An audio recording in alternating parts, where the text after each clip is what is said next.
Hey guys, I thought I'd make a video for my sweetie, just an ordinary girl.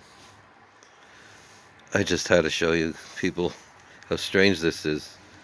This is our kale, still growing. I read that it says they're good till 10 degrees. I mean, look at the snow right on them, and you can still eat them. They even get better after frost, they say. These are pods, still not mature. They're supposed to get brown. They're getting brown? I don't know. And then you can use the seeds. The strangest thing of all, in the snow and in the cold, are these flowers. I mean, the flowers have outlived the bees, it seems.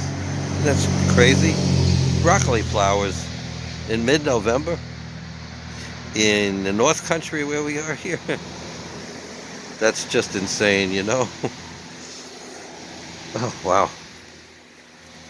Will they survive a 17-degree night tonight? It's just crazy. Come over here and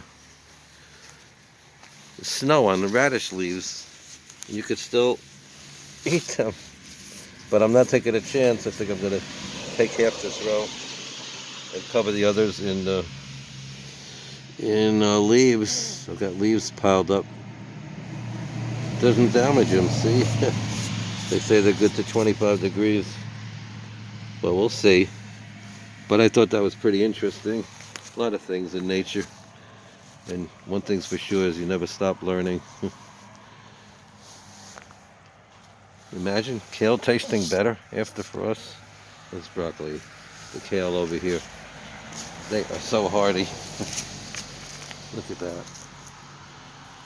Might taste sweet as when they were in the spring. So anyway, hope you're all having a nice day, and I wish you all a nice, happy Thanksgiving ahead. A little bit ahead, but yeah, stay warm. Bye.